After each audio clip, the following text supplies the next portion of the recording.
ba sepodisi ba betse ba lephata la dikgolegelo dikamela tse 6.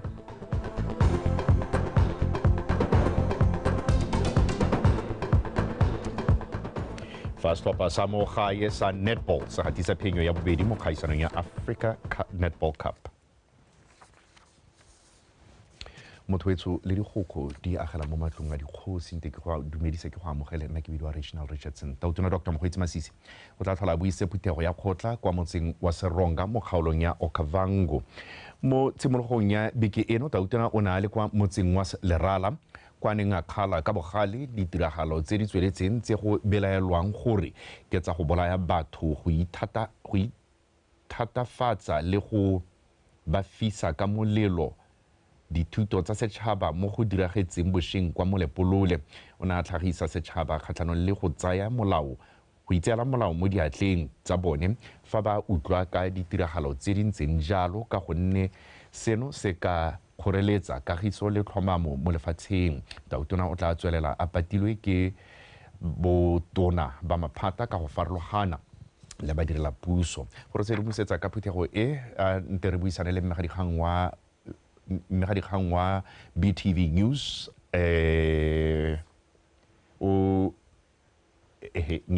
gongwe re tla go itisetsa kgante jaana motho mme re tsene mo go tse dingwe mapodisi a tsabong a betse lephata la dikgolegelo le dikamela di le 6 go thusa babereki fa ba dira tiro ya bone ya go lwantsha borukutli mo motseng.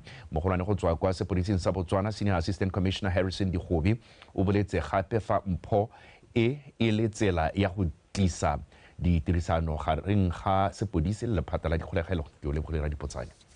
Mapalong ya borataro dikamela di le 5 ke tse di namagadi ha ile nngwe e le tonanyana mme di ta dirisiwa ke magolegwa e le sepagamo go lekola seemo sa borukuthi mo tshimong e le phata la dikgolegelo mo tsabong.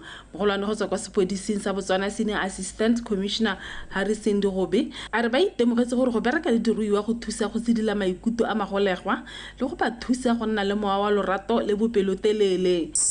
I am humbled to officiate the donation of 6 camels. Re itumella go labela dikamela tse le ka di dirisa gape go rotloetsa bojanala mo kgaolong. Testimony for the preservation of BPS history. This resource can also be used to promote tourism in the area.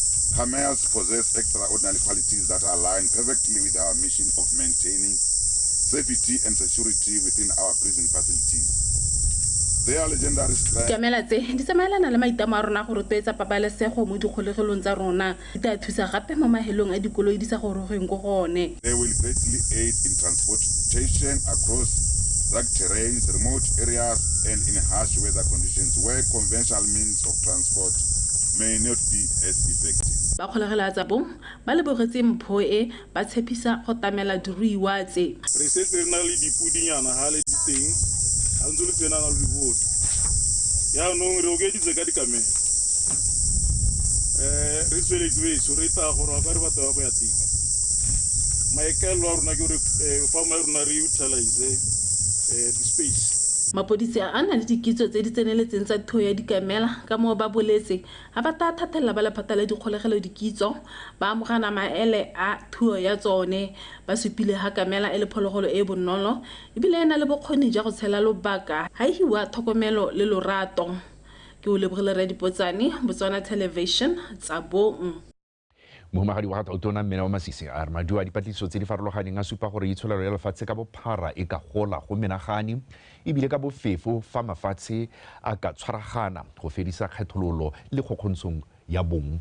Mme Masisi o buile se ka laboraro fa a rola semmuso letsholo la Unifying Campaign le ka lone a tla le dirisang go lwela ditshwanelo tsa bomme le basetsana jaaka seo se rotloediwa ke lekgotla la bahumagadi ba Africa la Organization of African First Ladies for Development ka fa tlase ga letsholo la #WeAreEqual. Kabelo Kgakolo. Letsholo le tla gogang sebaka sa ngwaga le simodisiwa mo Botswana jaana morago go lerolwa semmuso ke lekgotla la Waflat kwa lefatsheng la DRC ka Seetebosigo monongwaga. bahumagadi ba botautona ba Afrika ba file maikarabelo a go lwela ditshwanelo tsa bomme le basetsana ba itebagantse le matshego a le mane a akaretsa thuto, botsogo, kgogontsho ya bong ga mmogo le tlhabololo matshelo tse tsotlhe di dira go fitlhelela katlego ya tekatekanyo ya bong. That this crucial component of development, that is gender equality, is embedded in all development plans. The global being the Sustainable Development Goal 5 on gender equality, the African Union Aspiration 6, our own Botswana Vision 2036 under Pillar 2 has gender equality, including what our forefathers were saying and what they told us. They highlighted that Mosadi Tharia Sechaba. Matshego a Unifying Campaign a tsamaelana thata le mananeo a ofisi ya ga mohumagadi wa Gatautona.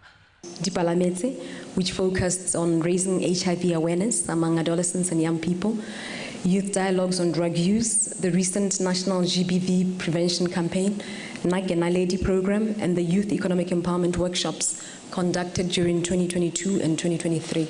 Letsholo le bolodiwa jaana ka nako e lefatshe leno fela jaaka mangwe le segetse malatsi a 16 ko thoko go lwantsha kgogontsho ya bong le bana se se tlhomamisa ke monokeng ya puso mo ntweng e. This indeed is a noble initiative born out of a collective commitment to a fair and just society, marking a significant step towards creating a world where every individual, regardless of gender, has equal opportunities to thrive and succeed. The government of Botswana is fully convinced that promoting gender equality and harnessing the productive potential of women is aligned to the government reset agenda, which aims to transform Botswana from a middle income to high income economy. Gore letsholo le la atlege le tlhokana le seabe sa mongwe le mongwe mo lefatsheng leno e seng puso fela. Ka bolokgakololo BTV News Phakalane. Ratropo Gaborone re Austin Abraham re khansele ya toropokgolo e ikaelela go ngoka babeeletsi ba mafatshe a sele ka go dira dipaakanyo tse di tsepameng go ka tshwara diphuthego tse di botlhokwa tsa mafatshe ka se se ka thusa go leretse lefatshe leno madi a mafatshe a sele. Ratropo o ile se ko phuthegong ya bone ya khansele ya Gaborone Solofela Tombale wa tswelela. Ratropo ya Gaborone re Austin Abraham a re toropo ya gagwe e na le seabe se segolo mo go direng Botswana lefelo le le siametseng go tshegetsa diphuthego tse di rileng le boremelelo jwa disupiwa le bojanala. O tlhalositse fa go santse go na le diphuthego tse di botlhokwa thata tse di tla dirang gore toropo eno e kgatlhegelwe ke babeeletsi ba mafatshe a sele. I'm glad to inform you that several reputable and international events will be hosted this quarter in Gaborone City. These events include the African Netball Tournament in December 2023, the Kusi Ideas Festival from the 6th to the 9th December 2023, the City Lights Festival, and the Festive Season Festivals. Ratropa re khansele ya Gaborone e tsweletse ka go golagana le bana le seabe ba ba farologaneng go tokafatsa ditlamelo le ditirelo tse di ka itumedisang baeng. During the third quarter, the council leadership met different organizations and individuals to foster strategic relations. I also engaged with Botswana Power Corporation, BPC, on the concern of accidental power outages experienced in the city. I appealed to BPC for solutions to power cuts and requested they communicate with the public about their maintenance plans so that they can prepare for such incidences. Solofela Tombale, Botswana Television, Gaborone. Modulasetilo wa khansele ya Kanye re Mpho Dithole o a khotse kgatelopele ya go tsisa ditirelo dingwe tsa ditlhabololo mo motseng wa Kanye le dikgaolo tse di mabapi. Fela o tlhalositse fa go sa lekana ka jana khansele le bana ke kgwetlo e tona ya go tla ka mananeo a ka thusang go oketsa letseno la madi a khansele ya itirelang go ka thusa mo go tse dingwe ke se go fetse makwinja wa tswelela. Re Dithole ngwe wa re gatse ditiro dingwe tsa supang fa di saletse ko morago go simolodisiwa lentswe di setse di abetswe madi a supa fa se se busetsa merero ya ditlhabololo kwa morago. modulasetilo a re tlhaelo ya madi a ngwaga wa 2023-2024 e lebega e tla itse ditiro tse dingwe go dirwa jaaka go ne go solofetswe. The approved budget for the fiscal year 2023-24 stands at 156,867,320. For the first 7 months, the Council has collected 3,518,709.6 over 100, primarily from interest on investments. While our overall spending aligns with expectation, certain votes, such as repair of vehicles, fuel and lubricants, and security services, have exceeded the average target expenditure. It is crucial for us to exercise prudent financial management and keep on coming up with new collection strategies. Makhanselara mangwe a kgaolo a tlhalosa fa dintlha dingwe tsa tswelelopele ba di itumeletseng le ntse go na le dikgwetlho tse di santseng di ba eme pele. Re tlhokana le dikoloi, khansela ya rona e sampe e jala tlase ka ntateng ya gore ga yana dikoloi. Mananeo a le mantsi ga re kgone go a hitlhelela ka ntateng ya gore khansela ya rona ga yana dikoloi. Bodiredi wa rona bo a sokola ka dilori. Di-internal road tsa rona re sa le re tshwanetse gore di dire pele ga mariga mme le jaana santsentse re di dire. Ditsela tsa rona sa le di sule bona ntse di rallang motse ya rona. Ditsela tsa rona di na le sekgwa ke dilo tse sa leng re tshwanetse go tsa ke di dirile go di hitse gompieno. Di-trenches tsa rona tsa le di re solela gore di slitiwe mme le jaana ga ise di dirwe re tsena mo dipakeng tsa dipula. Banni ba motse wa Kanye ba gakolotse go ikela tlhoko mo go tlhagogeng ga melelo e tsweletseng ka go runya mo kgaolong ya bone mme go tlhalosiwa e setse e tshwere 41 fa sa le go simolola ka kgwedi ya Seetebosigo monongwaga mme ebile setse jele lefatshe le ka tshwara dihekere di heta 700. Ke se go fetse Makwinja, BTV News, Kanye. Tona wa thuto le tlhabololo dikitso Dr. Douglas Letsholathebe a re seabe sa kereke go aga setho sa motho le go kopanya tšhaba ya lefatshe leno se tshwanetse sa kgolwa nako tsotlhe. Tona Letsholathebe o buile seo kwa moletlong wa pulosemmuso ya kereke ga mmogo le go ipelela dingwaga tse 10 tsa kereke ya The Way of God Holiness Church kwa Tatisiding. Kereke eo e tlhamilwe ke Apostle Lucky Morapedi go tsweledisa maitlamo a go fetola matshelo a batho ba Tatisiding le metse e mabapi. Faith Dithete ka pego. Dikereke di tshwanelwa ke go lemogwa ka jaana di thusa mo go sogeng boitsholo jwa batho ebile di aga botsalano jo bo isang ko tšhabeng e agegileng. Kana sengwe se re sa se lemogeng ko gore ga re itse if we could ha ne re ka lebelela video hela ra bona gore batho ba ba savilwe matshelo a batho ba ba savilweng batho ba bana ba ka ikaletsa batho bana ba ka tsena ke mogare wa HIV batho bana ba ka hela ba bolailwe ke dikotsi tsa dikoloi ba nole mme ba savilwe mo go tseo ke baruti ba rona ba o bona ha nna go kgonagala gore lebelele tsone di-video tsene tseo matshelo a rona a re bantseng ka berehetoga. Ke ne ke le motho one ke eno a batho ne ke eno a thata ba nkitse bana ba nkitse kgosi a itse le ena a itampone ke a thata ke ne ke le ngwanana ke ntse ke na le maitseo ke le ka ke sona o twa re hanke ke ka lelata ka gore o itse maitseo a me kwa tswang teng. Hallelujah.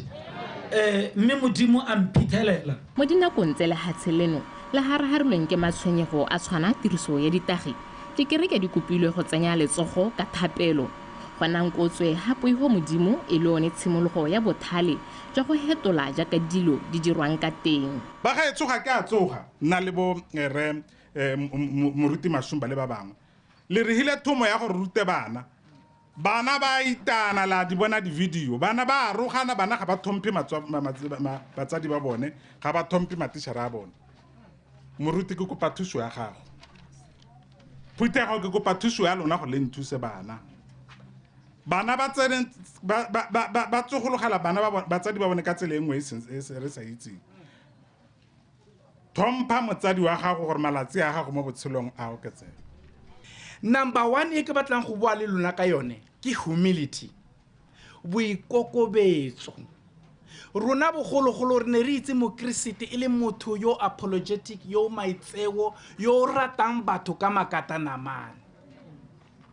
Re ne re sa itse mokristi yo tlang ka setlhako sa makatanamane se se tona se se kana step 2 to heaven. a tsena a le proud batho ba mo worshipa. Mo dinakong tsa gompieno go runya dikereke le baruti ba iseng ba nnete ka jalo dikereke di gwetilwe go direla modimo ka tsela e thamaletseng ga mmogo le go obamela melao ya lehatshe leno. Faith Dithethe, BTV News, Tatisaidi. Tautona Dr. Mokgweetsi Masisi motho etse bontse go bolela gore o tla buisa phuthego ya kgotla kwa motseng wa Seronga mo kgaolong ya Okavango mo tshimologong ya beke eno o tla gakologa gore Tautona o na le kwa motseng wa Lerala kwa neng a kgala ka bogale ditiragalo tse di tsweletseng tse go belaelwang gore ke tsa go bolaya batho go thatafatsa le go ba fisa ka molelo dithuto tsa setšhaba mo go diragetseng bošeng kwa molepolo le gona tlhagisa setšhaba kgatlhanong le go tsaya molao mo diatleng tsa bone fa ba utlwa ka ditiragalo tse di ntseng jalo ka gonne seno se ka kgoreletsa kagiso le tlhomamo mo lefatsheng. Tautona o tla tswelela a patilwe ke botona ba maphata ka go farologana le ba direla puso mme a re kgabolele gone ko Seronga ko e leng gore Mmegadikgang wa rona o tshile o nkabetse o emetse gore phuthego eo e simolole tshedi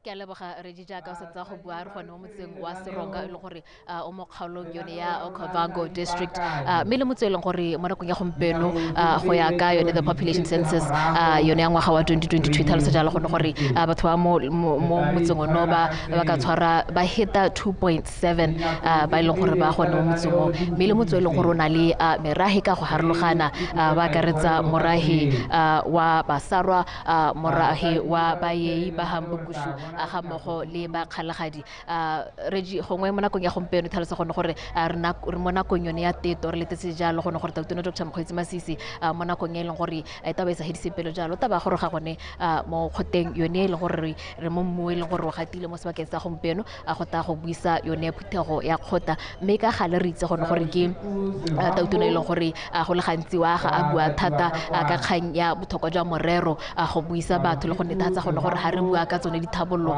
tse e leng gore ke tsa senela ruri ke tse e leng gore di akaretsa bothe a gope e leng gore tshwanetse gore a sala ko morago lentswe la bothe ba e leng gore batho ba hano le ta kgona go tiwa matshwenyego a bone dikagelo tsa bone dikeletso tsa bone tse e leng gore tabo di lebagane dithabololo tse e leng gore ba di eletsa ke dikgang tse e leng gore re sologetse gore tabo di buiwa mo tsatsi la gompieno mme jaaka ke bua ke gone gore kgaolo e leng gore mo go yone mo motseng wa Seronga ke yone kgaolo ya Okavango go gontsi mo e leng gore go ka buega ra itse gore yone Okavango River e hita gone mo motseng ono ra itse gone gore ke lehelo ke motse e leng gore o itsegile thata ka dikgang tsa temothuo jalo ha re gongwe a re lebeletse ditsholetso tsa rona re soletse jalo gone gore jaaka Tautona sa tswa go simolola letsholo lone la thulaganyo le kgotsa lenaneo la temo le toto e tata dingwe tse e leng gore gongwe di ta buega gone mo tsatsi la gompieno go lebeletse gone gore ga go buiwa ka dikgang tsa mindset change batho ba ka hetoga mo go pharologana go le kae mo motseng ono ba itebagantse le mananeo a e leng gore gongwe a ba lebane a ka ba thusa go itshetsa le go tswelelisa matshelo a bone botoka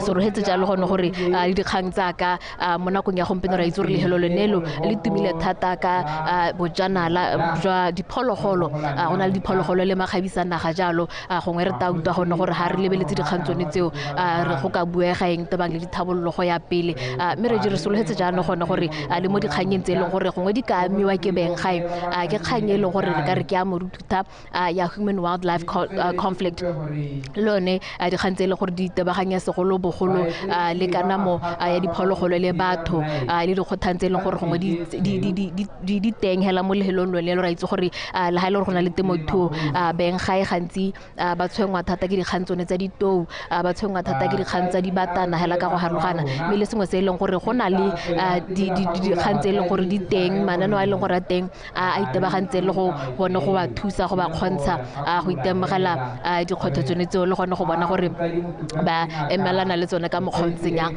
go gontsi mo e leng gore re ka go bua regime re sologetse go le gontsi mo kgoteng yone re tabo re boela go go lona mo nakong ya Sahedi-Sempelo ga tautona Dr. Mokgweetsi Masisi a goroga gore te re itseele ka tsopedi gone gore tota mo kgoteng yone ya Seronga o tsholetse benggai eng segolobogolo tebang le thabologo le tswelelopele ya bone Regi. le ruri tshedi re tla kgabalela ko go lona mo nakong e sa fediseng pelo ga tautona a goroga go tla go simolana le phuthego eo ko Seronga o tshilile o nkabetse mme ga dikgang wa rona o ko Seronga o tlhaile leitlho gone ko phuthegong eo mme motho etso a re di tshwaragela gone go o gakologela gore re ntse re tswelela jalo ka dikgang tse dingwe re akaretsa le yone ya metshameko e leng gore ya latela gona monyana.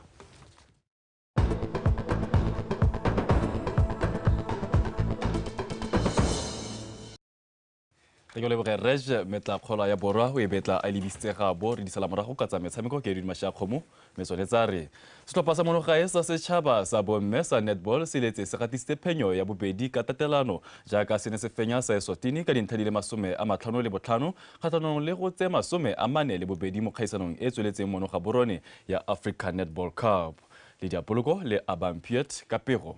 Setlhopha seo sa ga Neo Ntwagae se tsene mo motshamekong o se tile moko morago fenya motshameko wa sone wa ntlha kgatlhanong le Kenya ka dintlha tse 32 fa Eswatini mo letlhakong le lengwe ba ne ba bapalo ba dila tathegelo ya dino tse 62 kgatlhanong go tse 47. Ya re phala fela e tsena go lela makgarejana a monogae a se ka diega go supa maikaelelo a go fenya motshameko o ba gapa kotara ya ntlha ka dintlha di le 16 kgatlhanong go tse fera mobedi tsa Eswatini. Mo kotareng ya bobedi bomme ba monogae ba tswelela ka go duka malakabe ba iphamola ka dintlha tse 21 kgatlhanong go tse 20 go a go ikhutsa ba tshwereketa pele ya dintlha di le 1. Botswana a tswelela e dira bontle jaaka ba swapola kotara ya boraro ka dintlha di le 41 kgatlhanong go tse 31 go fenya motshameko ka kakaretso ka dintlha di le 50 kgatlhanong go tse di 42. I'm happy that the girls managed to implement it with Nsibadi Rutiwa. We've been struggling to do the more training, but today they did them exceptionally well. That's one of the good things that I'm happy about today's game. We were struggling a bit with adapting with the game. We wanted to mark the space, of which it was difficult. When we were supposed to press them in, we would move back. Obviously, Reba has space. That was the only challenge we had more marking when I missed the ball. And I feel like training a lot of 2 seats, or less strength, and also no more. That's why I really fit keep up the game the whole 1 hour. Yeah, we played in different phases. We played good for 5 minutes, then we lose concentration for next 5 minutes, then we play good. So we're playing in phases. Otherwise, the girls are growing. I think they did well. The officiating, I think it contributed somehow. There were a lot of fouls that we felt our players were not protected against. And when we committed the same fouls, they were blown against us. Mo madung a metshameko e mengwe ya borre Zimbabwe e fentswe ke Namibia ka dintlha di le 36 kgatlhanong go tse di 45. Metshameko eo ya tswelela gompieno jaaka go bomme Zambia e lebagana le Namibia fa Kenya e thulana le Eswatini. Botswana e kampana le Zimbabwe mo lethakong la bomme le borre. Lydia Poloko, BTV Sport, Gaborone. Tona wa lephata la banana bo metshameko le ngwa o tumiso rakgare o puputile legeta le kgotla la Botswana Netball Association go ba kgonne go tshegetsa metshameko ya kgaisano ya Africa Netball.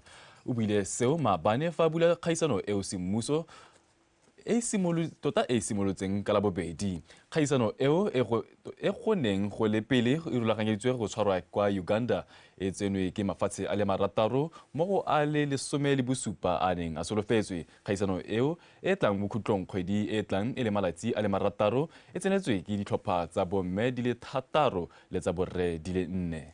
We are aware that as Botswana, we had to step in last minute to host this competition after African Netball decided to change host countries some 2 months ago. Being in this hall for an international netball event, no doubt, brings back a great sense of nostalgia.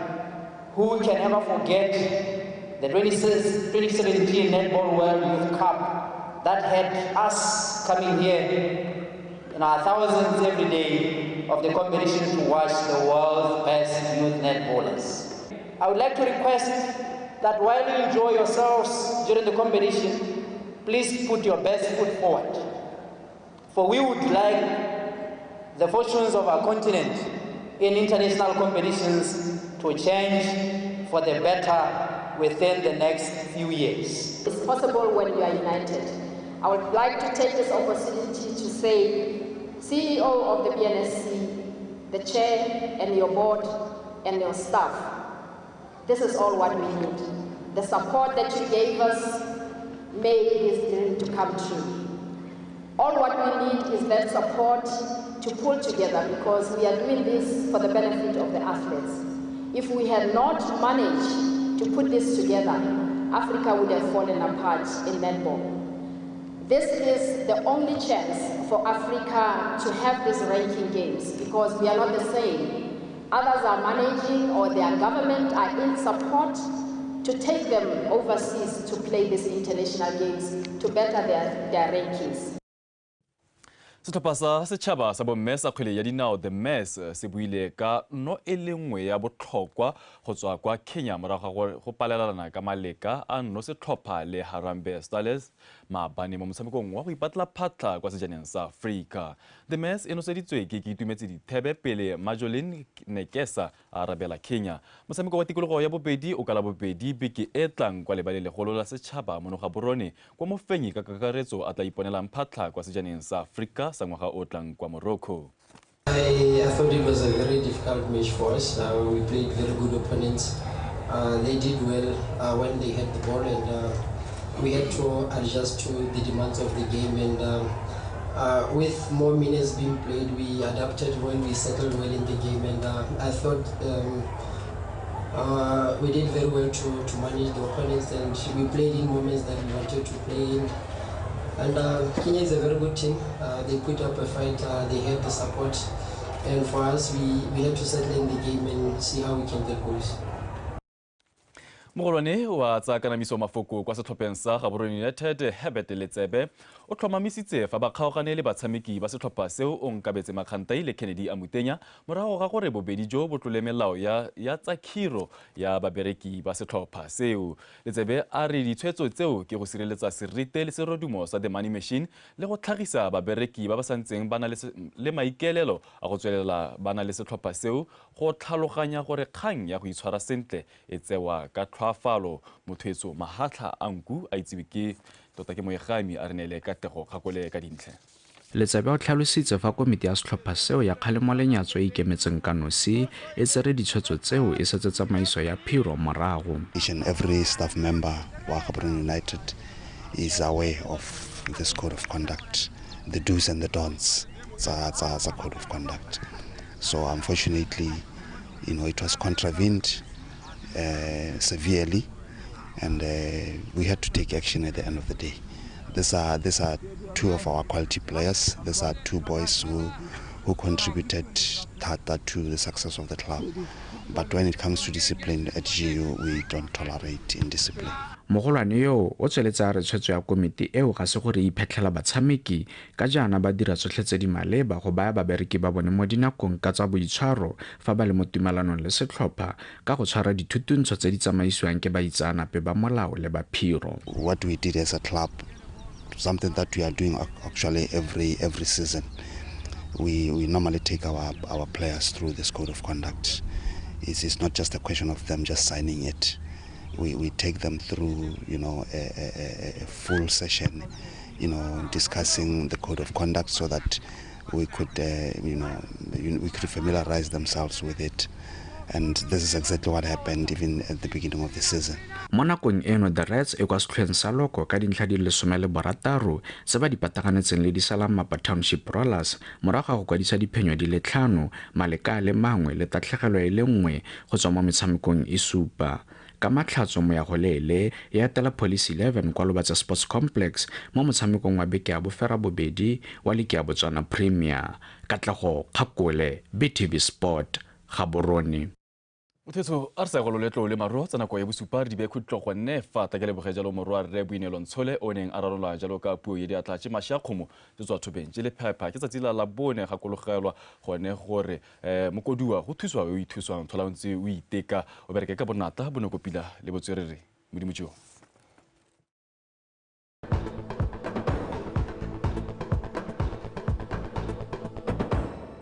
tshwanetse go go thibile mme tla re mo tsamanya letsatsi go thibe ka bontlha bongwe mo dikgaolong tsa borwa botlhaba kgatleng kweneng borwa jwa le gare ga mmogo le bokone botlhaba ka kgonagalo ya pula ya diphefo dikgadima mo mafelong mangwe a dikgaolo tsotlhe tsa lefatshe leno mo mosong re soletse go gatisa 17 ko Frankstown Silverpico le Platjan 12 ko Good Hope 11 ko Tshwane 20 ko Gantsi ga mmogo le Tsabong 21 ko Gumare Maung Kasane ga mmogo le ko Letlhakane mo tshokologo re soletse re go ikutla go le bothitho mo borwa jwa le gare ga mmogo le bokone botlhaba re soletse re go ikutla go le mogote ko Nghabe Chobe bokone jwa le gare borwa botlhaba kgatleng ga mmogo le kgaolo ya kweneng ka selekanyo sa 30 go go 35 ko Gantsi le kgalagadi re soletse re go ikutla go le mogote thata re soletse ga tsa selekanyo sa 36 go go 32 mello e shang e supia ke malomo hebidu ya bona la mafelo mangwe a dikgalo tsang Nghabe gantsi kgalagadi kweneng ga mmogo le legare bodiphatsa jwa mello mo tsatsila ka moso boko godimo mo mafelong a mantsi